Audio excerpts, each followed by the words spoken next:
système tout à fait classique, c'est pas plus cher qu'un système que tu as sur une machine à boudin, sauf que c'est sur une piscine en bois et c'est super pratique. Bon alors, ici tu as l'aspiration, tu as une deuxième trémie, donc on récupère 2 fois la merde, on arrive dans la pompe et après on va dans le filtre à sable. Et là, quand tu le manipules cette vanne, je t'ai expliqué, il faut toujours couper, sinon tu sautes le joint qui est dedans. Donc tu as différentes positions si tu veux faire le lavage, rinçage et tout ce qu'il faut. Bon là, je prends le cas où maintenant on tourne pour t'expliquer comment ça marche. Donc la pompe renvoie de l'eau propre, on va dire propre, sans grosse merde dedans. Le filtre à sable, le sable est là-dedans, va filtrer tout ce qui est algues, vraiment truc fin. Tout se fixe ici. Et ensuite tu ressors ici. Tu ressors là. Donc ici, il y a cette vanne qui est là pour une bonne raison. C'est que si tu fais passer toute l'eau dans la pompe à chaleur, l'échangeur il ne peut pas faire passer autant au niveau débit. Il faudrait prendre une pompe à chaleur 3-4 fois plus grosse.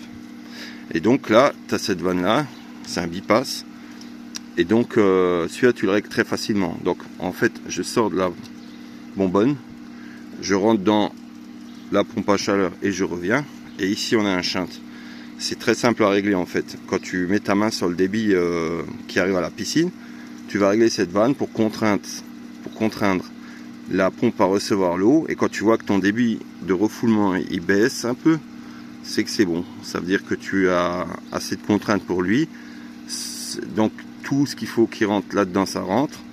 Et le surplus, au lieu d'être freiné et que la pression monte, il va passer par ce bipass. Donc tout ce que lui peut emmagasiner, il va le prendre.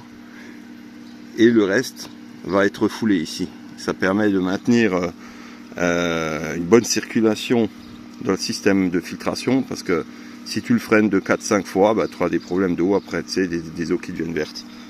Après les produits, c'est toujours donné pour des températures genre 20 degrés. Donc si tu as 28 machin, faut pas hésiter à mettre le double. T'as pas besoin d'avoir peur. Et après comme dit, tout ce qui est pH machin, c'est de la grosse branlette. Tu mets des galets multifonctions une fois par semaine. Je mets à peu près, moi personnellement avec des températures de presque 30, je mets un galet de 15 mètres cubes pour un volume de 8-10 et c'est suffisant. Donc là il fait trop chaud. Tu vois, j'ai plus de bâche. Là, c'est suffisant. C'est assez chaud, il n'y a pas besoin de plus, c'est canicule.